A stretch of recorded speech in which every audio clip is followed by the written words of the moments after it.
Hi hello नमस्कार सर्वांना सर्वांचं खूप खूप मनापासून स्वागत। आज आपण बनवणार आहोत झणझणीत अशी गावरान वांग्याची भाजी आणि खूप मस्त लागते ही भाजी। तर व्हिडिओ पूर्ण पहा आणि आवडल्यास लाईक आणि सबस्क्राइब करायला विसरू नका। हे बघा किती मस्त तर्रीदार आणि एकच नंबर दिसते ना भाजी।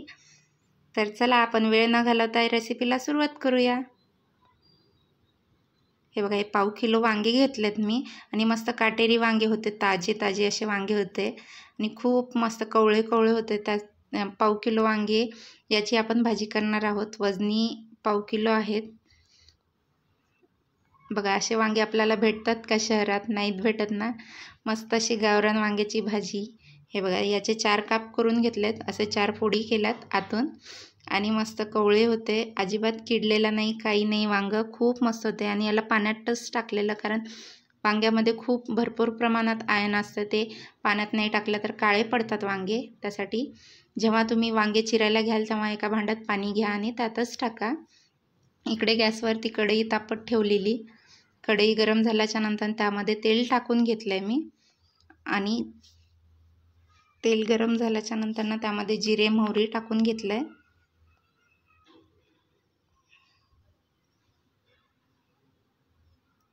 पहिले कढई गरम जास्त झालेली त्यामुळे माझ्या मम्मीने गॅस बंद केलेला, परत आता गॅस पेटवते। हे बघा कारण काय होतं, जास्त हीट झाली गरम झाली आपली कढई की त्यामध्ये टाकलेला सर्व मसाला करपून जाईल, त्यामुळे गॅस बंद केला। 4-5 लसणाच्या पाकळ्या टाकल्या ठेचलेल्या आणि लसूण मस्त थोडंसं परतून झाल्याच्या नंतर हे बघा लसूण परतू देत आहेत। नंतर त्यामध्ये लाल तिखट टाकून घेतलं आहे चवीन, म्हणजे तुम्हाला जितपत तिखट लागतं त्यानुसार तिखट टाकून घ्या। नंतर बारीक चिरलेला टोमॅटो आणि बारीक चिरलेली कोथिंबीर टाकून घेतली आणि हे सर्व जिन्नस व्यवस्थित मिक्स करून घेते। तुमच्याकडे असेल तो तिखट, काळं तिखट किंवा लाल तिखट तुम्ही वापरू शकता किंवा काश्मीरी लाल मिर्च पण वापरू शकता। आणि हा बघा हा अंबारीचा चटपट मसाला आहे, याच्यामुळे भाजीला स्वाद खूप मस्त येतो आणि भाजी एकच नंबर बनते। हे बघा हा मसाला पण व्यवस्थित तेलामध्ये आपण तळून घेऊया आणि हे सर्व व्यवस्थित म्हणजे आपलं टमाटर ते पूर्ण मऊ झाल्याच्या नंतर यामध्ये आपण जी वांगी चिरलेली पाण्यातून काढून यामध्ये टाकून द्यायचं आहे आणि त्यावर तर मीठ टाकलं आहे चवीनुसार आणि हे सर्व व्यवस्थित परतून घेते। हे बघा अशा पद्धतीने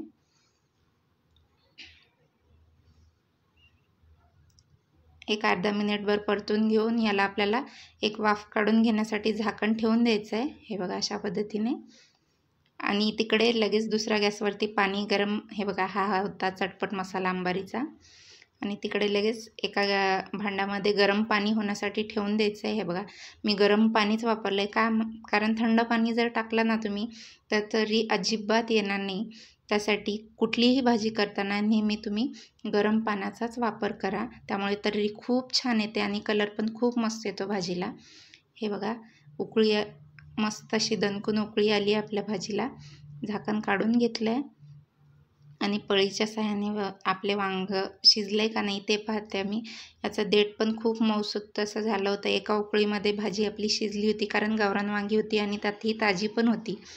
मस्त शिजली आहे भाजी आपली, आता वांगे शिजल्यात त्यासाठी गॅस बारीकच ठेवला, मीडियम टू लो फ्लेमवरतीच होता गॅस।